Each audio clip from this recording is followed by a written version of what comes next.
but thank you very much. You're welcome. Have you sampled it? I haven't sampled it because I have to sort out how to cook it. Oh, Because the sausage I had before was more like a dry salami. So then I was kind of Okay. thrown. I was like, uh-oh, now I have to figure out cooking. All well, yeah, just fry it. right. I Yeah, will for sure. Make patties and consider it like bulk sausage. Oh, okay. Okay. Yeah, we use about 50% game, this case elk, and then about 50% pork butt, which is very, very lean. And so, Right. and there's no fat on the elk. So there's probably way less than 10% fat. Oh, wow. Yeah, it's a pretty healthy mix, all things Nice. considered. And Okay. yeah.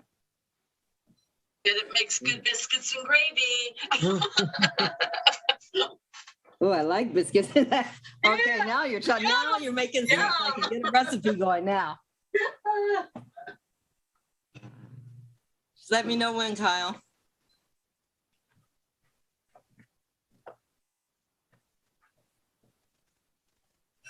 Do we have Kyle yet? Oh, yeah. Well, I see his logo. I think we've heard him. Because he's traveling Oh, okay. to the city managers meeting down in Monterey, but he was going to stop, I think, maybe Santa Rosa, call in. Ah, Mhm. so should I just go? Because it's 6:31, so should I just go? Yeah, I think we're good. Okay. I think we're He'll good. join when he can. Okay. Call to order the virtual meeting of the regular virtual meeting of the Rio Dell City Council. Roll call, please. Mayor Garnes, Here. Mayor Pro Tem Johnson, Here. Councilmember Carter. Here. Councilmember Wilson, Here. Councilmember Woodall. Are you there, Julie?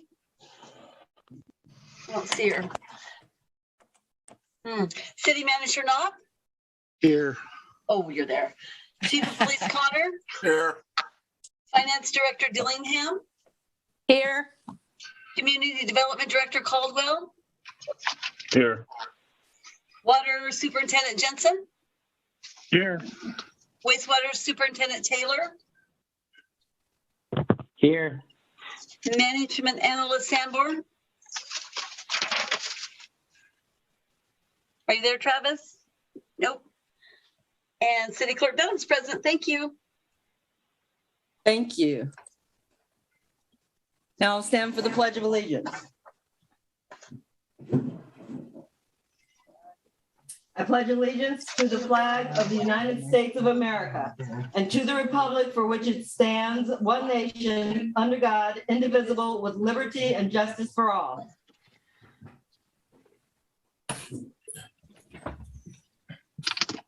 Public presentations.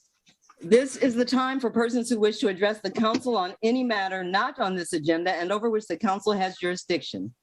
As such, a dialogue with the council or staff is not allowed under the Ralph M. Brown Act. Items requiring council actions not listed on this agenda may be placed on the next regular agenda for consideration if the council directs, unless a finding is made by at least 2/3 of the council that the item came up after the agenda was posted and is of an urgency nature requiring immediate action. Please limit comments to a maximum of 3 minutes. Are there any emails or hands raised?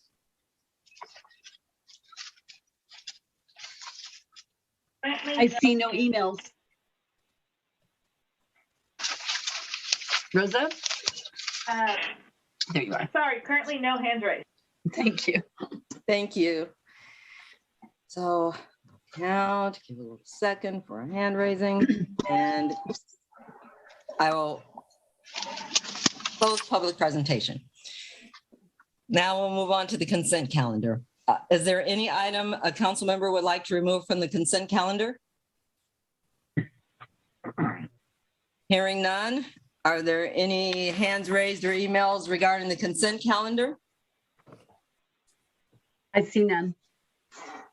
Is there a motion to accept the consent calendar? Approve the consent. So moved. Carter. We have a motion. Is there a second? And John, We have a motion and a second. Roll call, please. second by John. Okay, thank you. Councilmember Carter, Yes. Councilmember Wilson, Yes. Mayor Pro Tem Johnson, Yes. Mayor Garnes. Yes, motion carries 4-0. Now we will move on to the staff, city manager and staff updates. Page 19 in our packets. City manager. Thank you, Mayor Garnes, members of the council. Can you guys hear me all right? Yes. All right, perfect. As the council may recall, staff has been, with the council's approval, placing surplus items on govdeals.org. And so our most recent auction has concluded, which of course included our crane, surplus crane, police vehicle, and a couple other items. And the auction overall was very successful. And I believe the revenue in once we receive payment, which is one more step to go, but is going to be in the $25,000 range for that for all that equipment. So that's a pretty good successful auction. We're happy with the results there, and we'll be certainly placing future items and going through a similar process as those are surplused as well. City staff was able to participate in the homeless point in time count for this year. I would say overall, our observations are that the population is lower than it was this time at the last count. And I think we were also placed in charge of taking a look at Scotia as well. And their numbers also appear to be down. Some of the encampments appear to be somewhat abandoned along the river, but obviously during the summer, those tend to crop back up. So, but the point in time count is set at a very specific time during winter. And obviously, because of that, it identifies the most vulnerable members of the population in this area. With that, we hope to have an update soon on regulatory compliance for wastewater. And we have been fielding several parties in terms of the facade improvement program, which will be rolling out here shortly. So with that, I will return it to the mayor, see if there's any questions from the council or questions to staff. Thank you. Thank you, city manager. Mayor Pro Tem Johnson. Thank you, Mayor Garnes. I visited City Hall Friday, yesterday, and today, and had all of my questions answered. Thank you. Thank you. Councilmember Carter. No questions right now. Thank you. Thank you. Deborah? Councilmember, yes. I just wanted to Hello? let you know I was on. Oh, now. yeah, Okay. okay. Thank you, Julie. Did I say Councilmember Carter? No questions. Councilmember Wilson? Only question I have is, where did we get the crane at? I don't recall us having one before. It's a good question. Sometime in the late 90s or early 2000s, the then chief of police found surplus items. Those are occasionally advertised through the Department of Defense and their liquidation process. So municipal governments sometimes are offered up kind of first dibs on various pieces of equipment. And so whatever the judgment call was at that point in time, they opted to pick up that piece of equipment and transport it to Rio Dell. It has remained largely unused. I have heard anecdotally that it was used at one point to pull a abandoned, burned out vehicle that was embedded in the river bar out of the river. Other than that, it's never been used. Theoretically, it could be used to lift pumps out of some of our manholes. However, there's lots of other commercial equipment and trained professionals to do that. So the crane has sat largely unused during the period here at the city, and it's sort of been shuffled around the yard to make room for other equipment. But it was a surplus item that that was free to the city other than transportation costs. And then as far as I know, there's been no maintenance done to the equipment ever since it was acquired. So it has been common in the past for other municipal governments to pick up military surplus equipment like that. But obviously, it's very rare to ever see any of that used. So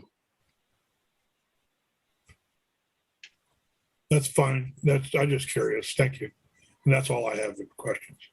Thank you. Councilmember Woodall? No, I also went in and talked to both the city manager and the chief of police, and they answered all my questions. Thank you. Thank you very much. And I have no questions at this time, so we will move on to item J, receive report from Davis Street Park Ad Hoc Committee and authorize city manager to sign correspondence, page 24 in our packets. City manager?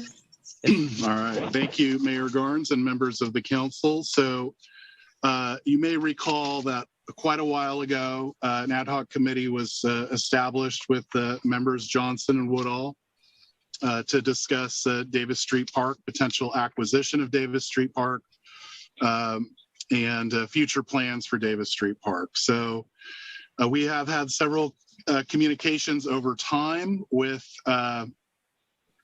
Angela Johnson, the superintendent. Obviously, with COVID, the school district has had a lot on their plate to deal with that we don't need to go into detail with. But progress on this front has been really slow and kind of cumbersome. And the park continues obviously to deteriorate. And I think nobody is particularly happy with the current status of the park, the current arrangements. The agreement itself is quite worded in such a way that it's very confusing and cumbersome to work with. And we've kind of gone over that before with the council. And in the back of our mind has always been the idea of, concluding the agreement early. And so the city, this letter that is attached to your packet essentially serves as a notice of the termination for the joint use agreement related to the park.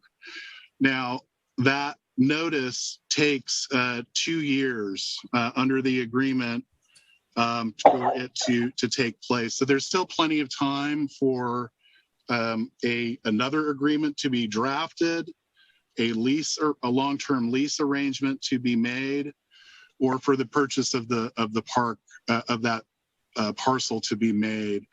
I think that this helps, and the ad hoc agrees that this would, help to kind of set a broader timeline for both the school district and the city to consider what the future is of this facility, and then make proper arrangements to do that.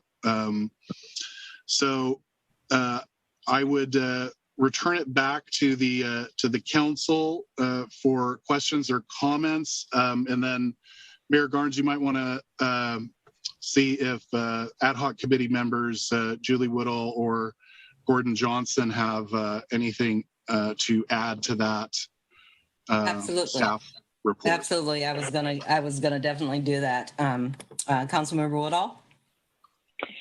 Yes, I think the letter hits a perfect balance. It lets them know where we stand for right now, but it does leave it open for negotiations and talk.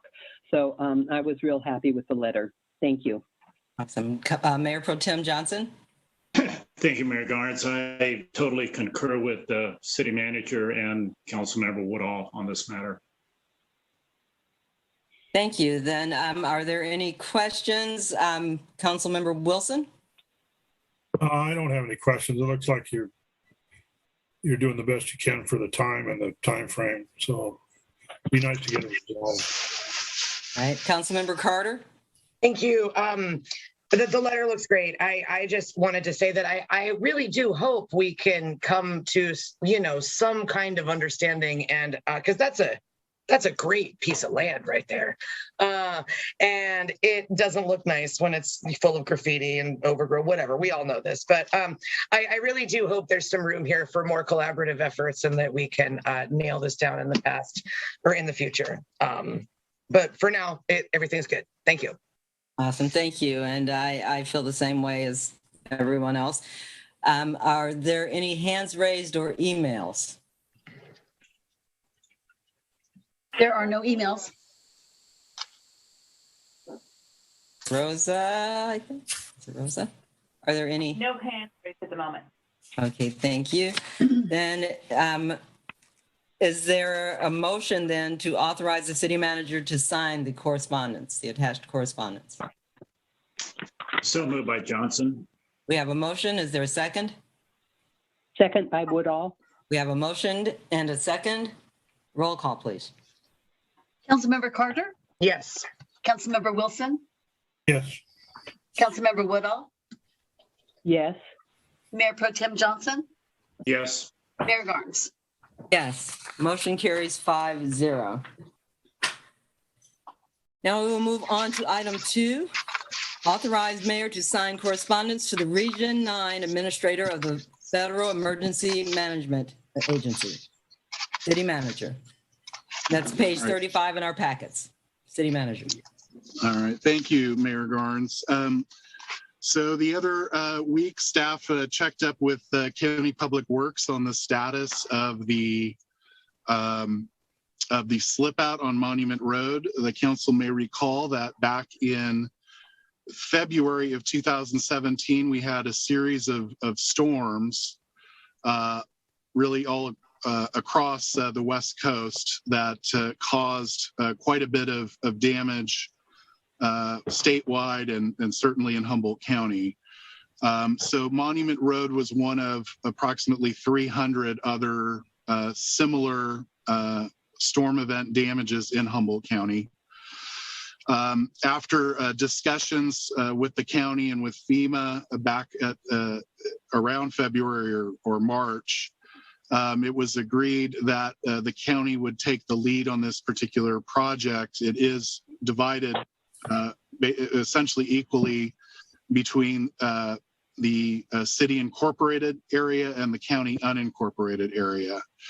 The county has a lot more expertise. It handles these things fairly regularly in dealing with FEMA, which can be a process to go through. So everybody mutually agreed that it would best be handled by the county of Humboldt. And so in this process, there was an original proposal put forward for a cheaper kind of solution to the problem that was essentially placing, compacted dirt and gravel and then kind of smoothing it over and laying new asphalt on top. Now, that was the original proposal. Included in that was also a geotechnical survey that the county conducted at this site. And what it kind of confirmed was the city's original suspicion that this slip out had happened before, that the prior solution, the proposed solution was already implemented at the site and that it failed back then. and that this solution would be essentially repeating the same thing, guaranteeing that the slip out on Monument Road would occur again.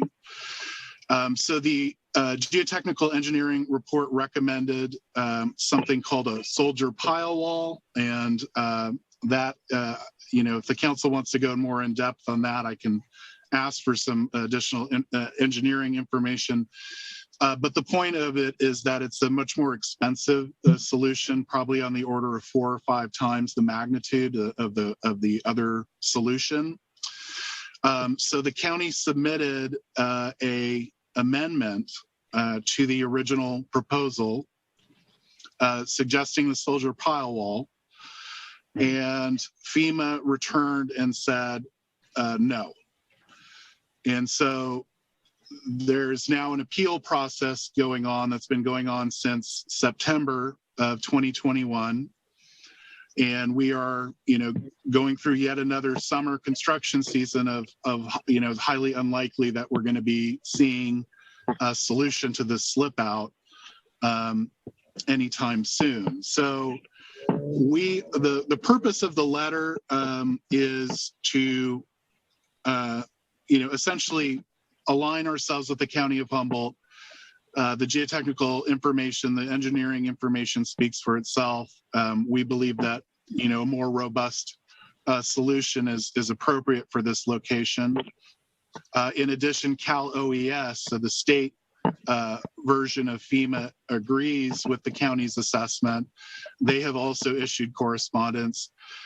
So we are essentially joining in these two other entities' assessment of the situation, and also really encouraging a timely resolution to this, because it's still with FEMA, and the appeal is still not resolved. And so we're just concerned that we're going to continue to see this thing delayed with the magnitude of all the work that FEMA has to do nationwide with everything that's been going on the past few years. We just don't want to see, this opportunity slip by. And so I had asked the County of Humboldt Public Works, what could we do to assist? And this was their recommendation. So the letter is attached. Right now, I'm not recommending that we send it off to Congressman Huffman or other elected federal officials at this point in time. But we are going to reserve that in our back pocket to escalate the conversation down the road. But we want to first give notice to to FEMA. So with that, I will return it to the mayor, see if there's any questions. Thank you, City Manager. Councilmember Woodall. No questions. Thank you. Thank you. Councilmember Carter. No questions. Thank you. Thank you. Councilmember Wilson. So if I understand this right, we're just authorizing the city manager the option to sign the letter at the time the city sees it appropriate. That's what the motion is. Well, correct me if I'm wrong, Kyle. I think it's to send to FEMA, but not to the elected officials yet. Is that correct? We would come back with a separate similar item on consent or whatever if it needed to be sent to Congressman Huffman. But this one is for the authorization for the mayor to sign the attached correspondence. To send to FEMA? Correct. Okay, that clarifies that. Thank you. Thank you. Mayor Pro Tem Johnson. Thank you, Mayor Garnes. Just a little bit of history. We did see the plans by GHD probably 2 to 2.5 years ago. That was what we call a soldier pile wall with tiebacks. And it was the $2 million project. And at that time, the design was probably 95% complete. Soldier pile walls with tiebacks are used where there's probably a close to 100% probability that anything else will fail. This is like the last resort, and it's an expensive proposition, but in this case, it's the absolute right one. Thank you, Mayor Garnes. Thank you, Mayor Pro Tem. And I agree with everyone that the letter is good and it makes sense to do. It doesn't make sense to just keep throwing money at something that you know is going to fail. So I support that. Are there any hands raised or emails?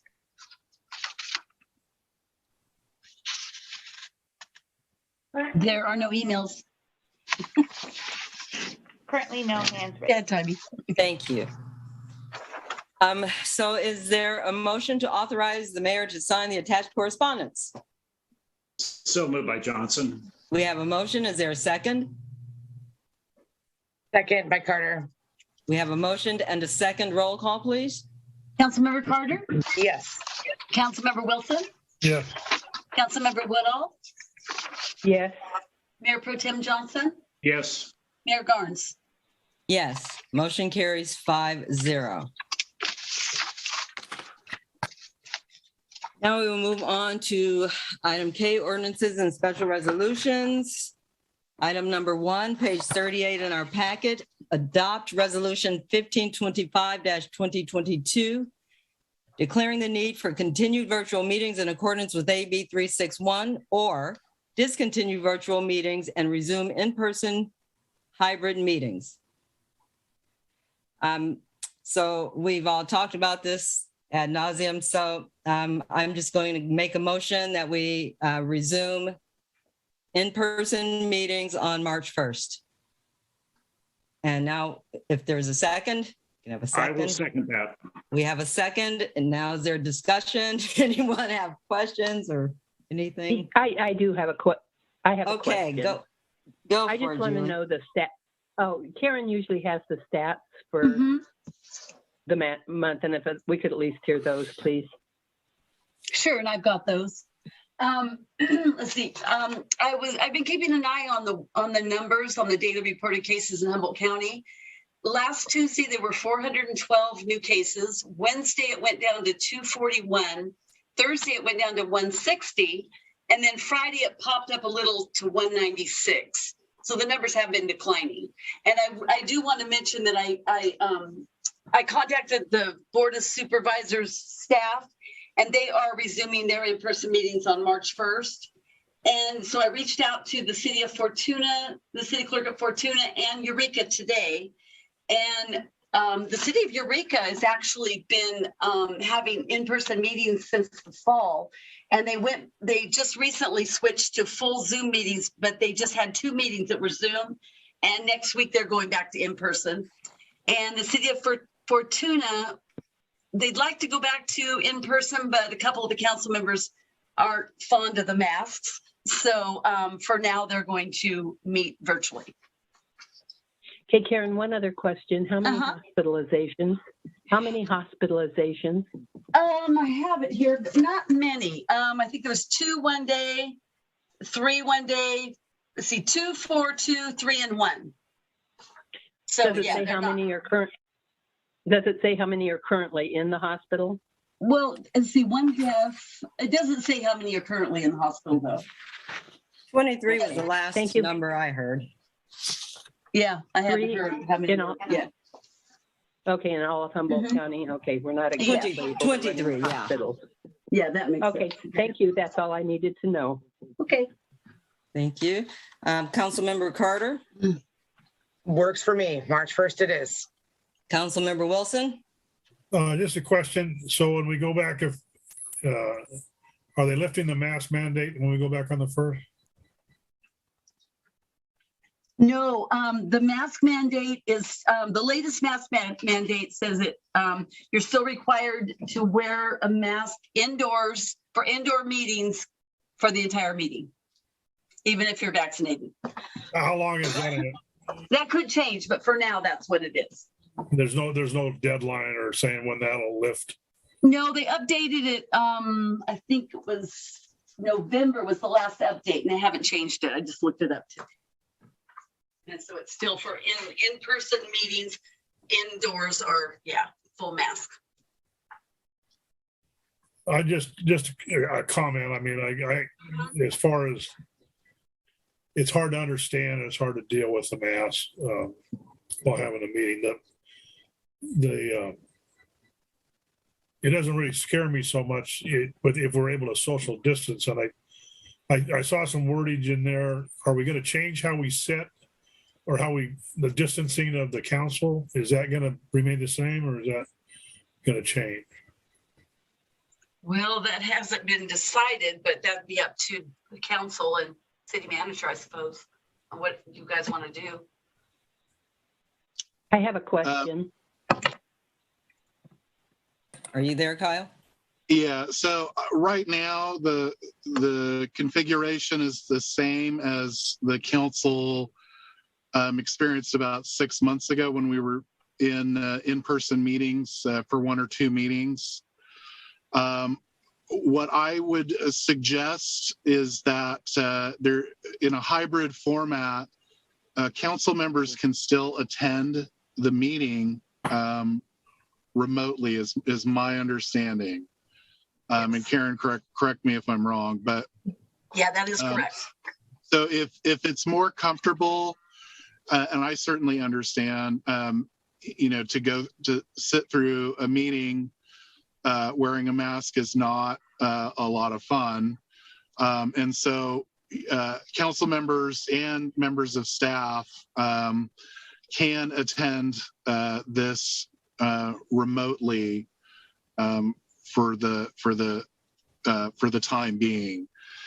There will have to be certainly some staff will have to be at the meeting, and so we're going to have to look at the latest, requirements in terms of social distancing in the chamber itself, and it may require that we do some sort of modification. So I think what we'll do is have Karen poll the council members to see if you plan on attending in person or virtually. And then that way we'll know and we can kind of reconfigure the chambers as necessary to kind of make that work.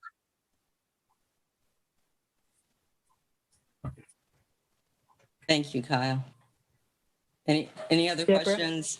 Yes, I just was seeing if Frank was had any further. Oh. Then sorry. would we limit public access, or would the public would they be in the meeting too? So I think we will be able to accommodate some members of the public, but we will, they will have to wear masks, and then at the same time, it will be at slightly limited capacity.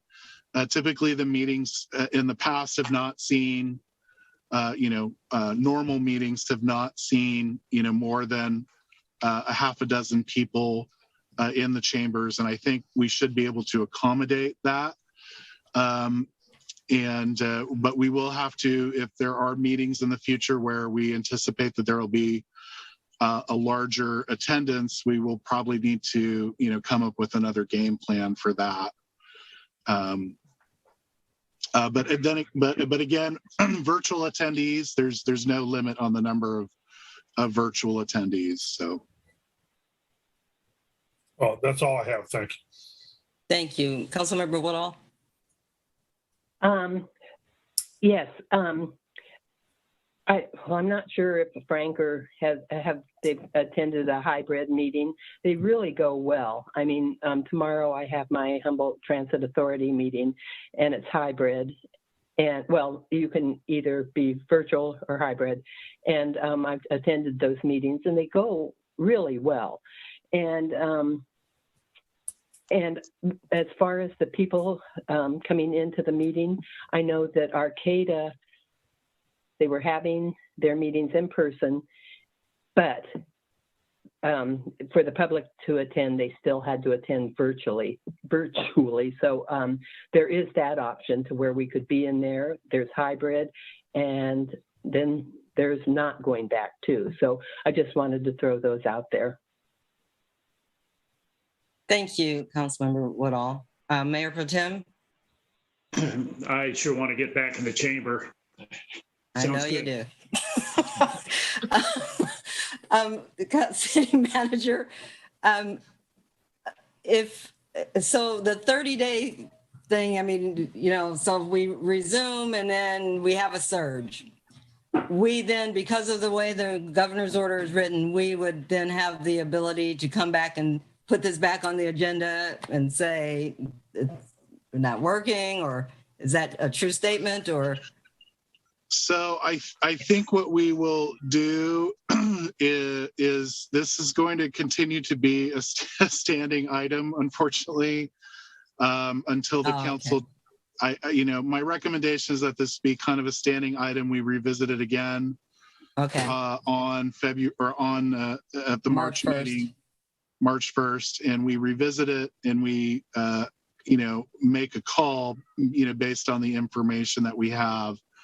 And again, we can hold this meeting if there is a surge in between now and then, and it's a dire situation, we can, as a hybrid meeting, again, the council members can attend remotely. So obviously it's a very fluid situation. It's been this way all for the past 2 years. 1 week you have a different set of information, the next week you have a different variant. It does appear, over the 6 months or so that things are getting better, and that, barring some sort of massive new variant that is hugely problematic, I think, taking baby steps towards returning to normal is appropriate. I have a question. Go ahead, Deborah. Go ahead. I'm sorry. It's so hard butting in to let somebody know that you have a question, but so I apologize for that. Oh, don't worry about it, Julie. You're good. Okay. I have 2 questions. One is, well, Deborah, I'm just going to use you for an example because I know you don't want them, but what do you have against the hybrid meeting? I mean, what do I have against it? Yes, and wait, that's just the first question. And then Okay. I want to know, does anybody know what the end of the pandemic is? What numbers we have to reach? What's our goal? I mean, they're going down. We're not overrunning the hospitals, but is there somebody that can tell us what the goal is on the pandemic? And plus, I don't like the idea of not meeting in person just because you have to wear a mask. In that instance, then we can do it, a hybrid meeting. So those are my 2 questions. Okay, well, I don't know what to say, Julie, since I made the motion to go back. I don't know what you want me to say. No, I just asked. I made the motion to go back, so I just, No, my question, I don't have anything against it. I mean, from my perspective, anybody who wanted to be in chamber before that was comfortable, from my perspective, I guess could have been there. I didn't recognize that was a doable thing, I guess. So can I make I'd like to make a substitute motion. You do it. I love it. I love it too. I'd like to make a motion that we go back to hybrid meetings at next month, and then that way we can all attend in a way we would like to. Okay. So I'll jump in there. That is the motion. That is the original motion. I thought that was the emotion. I was like, I'm so confused. Wait, I'm confused too. Well, Deborah, I may have misunderstood you. I thought your motion was, what was your motion? To resume in person. You know what, Julie? I just didn't read so the motion was either to to stay virtual or resume in person / hybrid meetings. I was reading it, but I didn't say the word hybrid, but that's really what the motion is. Well, then I take back my motion. Okay.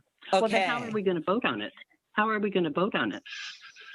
So the motion is the motion on the table is to discontinue virtual meetings and resume in-person / hybrid meetings. Oh, March 1st. thank you. I did not catch that. Okay, And Okay. Mayor Garnes, yes. City Manager Kyle Knopp, I do want to make one comment, which is that, one of the questions here as to why we do the virtual meetings and why it is important to consider doing that is to run the hybrid meetings. This will require at least 3 staff members to be present in the chambers. You have the clerk, the city manager, and then you also have to have a staff operator in the chambers to handle that workload of running a hybrid meeting. And so, for staff, the situation is that while we have a hybrid meeting going on, there are members of staff who don't really have an option of not attending in person in the meeting. And so it is a good question that needs to be brought up as to how we do this safely, how we do this effectively, because we do have paid city staff who help make and facilitate the meeting. So I just want to, just communicate that. I think, we're going to be able to do it in a safe manner. But when we do these in-person meetings, your staff has to attend in person in the chambers, running, the computers and running the owls and all that stuff. And it literally takes three people in person to do that. So I just want to throw that out there in the event that it is possible that, there is some other serious situation that pops up and we need to go back into a virtual environment. It's not out of the realm of possibility. Thank you, City Manager. Thank you for that. And once again, Deborah, I'd like to apologize to you because I didn't catch what you said. So I'm sorry. Don't worry about it, Julie. Don't worry about it. I don't take offense. So are there any hands raised or emails? There are no emails. And I think I heard no hands raised. Right. So we have a motion. Yes. Is the motion still March the 1st with the? Yes. Okay, that's all I need to know. Thank you. Okay. And Councilmember Carter, did I see you raise your hand or? I am just nodding my head and saying, yep. Okay. Okay. Then, so the motion is to discontinue virtual meetings, resume in-person / hybrid meetings on March 1st, and bring the item back on April 1st's meeting. Oh, no, on the March 1st meeting. We will also bring the item back. So is there, that is the motion. Roll call, please. We have a second. We had a second already. Yes. Roll call, please. Councilmember Carter, Yes. Councilmember Wilson, Yes. Councilmember Woodall, Yes.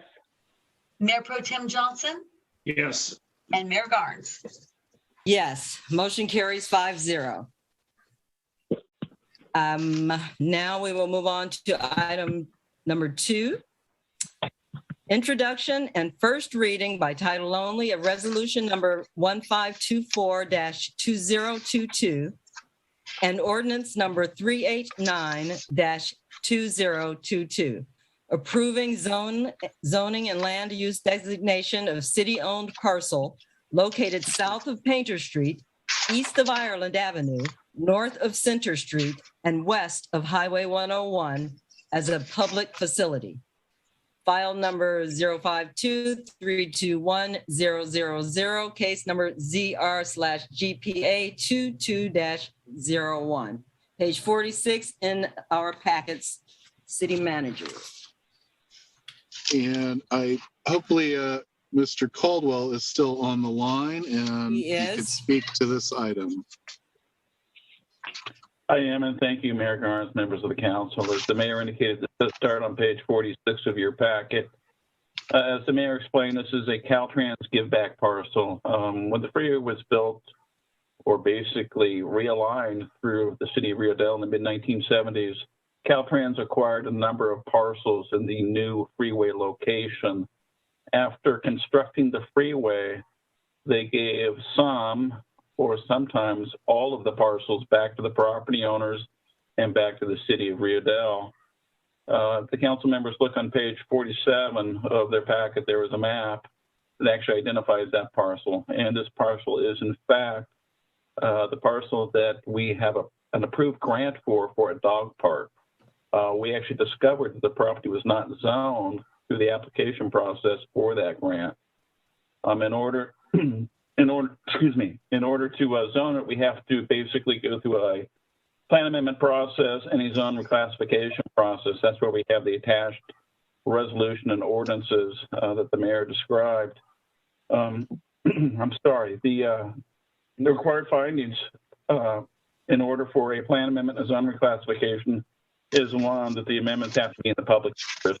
State law actually requires that all parcels within all jurisdictions have a land designation, and state determined that that, in fact, is in the public interest. We believe the appropriate designation, because it is owned by the city of Rio Dell, is the public facility designation. The definition of the public facility designation is basically intended to be applied to lands owned by public agencies or lands upon which public agencies operate public facilities. So we can certainly make that public interest finding. The second finding the city council needs to make is that the amendments are consistent and compatible with the rest of the general plan. There are no policies that would preclude designating the property public facility, so we can make that finding as well. We also have to assess the potential impacts of the amendments regarding public health, safety, and welfare. There is no evidence to suggest that the designation of the property to public facility would be injurious to the public health, safety, or welfare. It should be noted that we sent out approximately 15 public notices to properties within 300 feet of the subject property, and we did not receive any comments or correspondence or concerns regarding designating the property as a public facility. The last finding is in regards to the California Environmental Quality Act. Basically, it is a project, and because it is going to be designated a public facility, and the foreseeable and hopefully actual project that's going to occur on the property is the dog park, we did file a notice of exemption utilizing several categorical exemptions under CEQA 15301, 15303, and 15304. And those are basically minor alterations to lands, small facilities, and not the removal of any healthy or mature or scenic trees. Because the dog park property or project is exempt, staff is utilizing the common sense provision, which is section 15061B3 of the guidelines. It basically says that if there are no potential significant impacts as a result of the project, we can utilize this exemption, and that's what staff is recommending. As such, this is the first reading, the introduction of both the resolution and the ordinance. Staff is recommending that the second reading, approval, and adoption be scheduled for your council meeting on February 18th. 15th. If you have any questions. 15. Excuse me? Is it the 15th? I'm sorry, you are correct. It is the 15th. My apologies. If you have any questions, I'd be more than happy to answer them. Thank you, Community Development Director Caldwell. So I will reach out to Councilmember Carter. No questions. It's exciting. Let's zone it. Let's get us a park. All I'm right. good. Mayor Pro Tem Johnson. You know, for 40 plus years, the city has owned this, and we treat it like it is a public facility. It's time we got legal, I guess. Thank you. All right, thank you. Councilmember Wilson.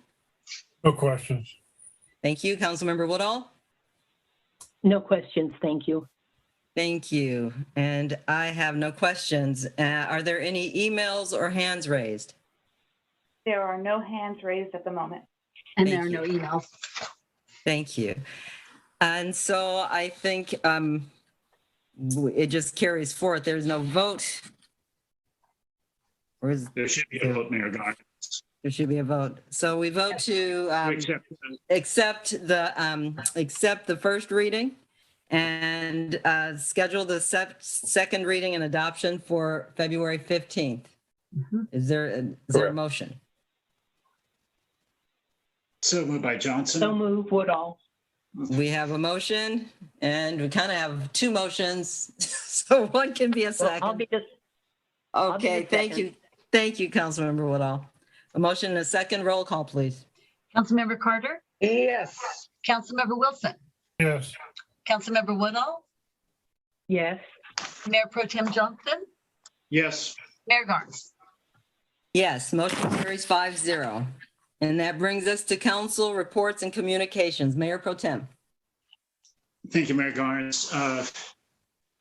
At our last meeting during the presentation by GHD, I believe there was a question by Councilmember Woodall, and what is vitrified clay? And GHD kind of deflected that to me, and I gave a partial answer, said that it was something like modeling clay. And that is true to the extent that that's one component of vitrified clay. There's normally some shale also mixed in with it, but the vitrification process is firing it or heating it kind of like we would a ceramic.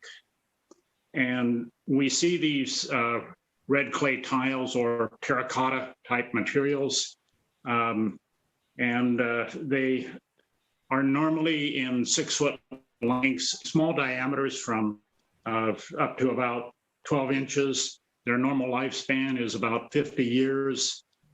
We have a lot of plastics out there that come in normally 20-foot lengths that are much easier to handle, not nearly as brittle, and have a service life of 100 years. So I just wanted to add on to what I said 2 weeks ago. I have no other items to report, but it's good to be back into meeting. Thank you, Mayor Pro Tem. Councilmember Carter? Thank you. I attended the REDEC meeting on January 24th.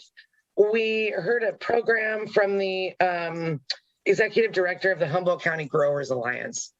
So that was scary. It sounds scary out there. So just, I mean, I guess I would just put it out there and say she was really, really nice. And if anybody ever had questions or wanted to hear from her, she was a good speaker and it was very informative. And that is it for me. Thank you. Thank you. Councilmember Woodall? Just a few things. I have an HTA meeting tomorrow, and I wanted to comment on our last nuisance abatement committee meeting. Things are going really well. Our new CSO officer is doing great. We had 2 larger abatements that the city did, and I want to thank, it was a nice collaboration between our CSO officer, Sabrina in the office, and the chief. They did a good job, and I just wanted you to know things are going good. And that's it. Thank you. Thank you, Councilmember Woodall. Councilmember Wilson? Yeah, I had a RCEA meeting, and they're still moving ahead on offshore wind and working on those things. The one item that you probably want to keep your ears out for is the California Public Utilities Commission and the state legislature in general are working on a thing called, they want to change the net metering that people have for solar.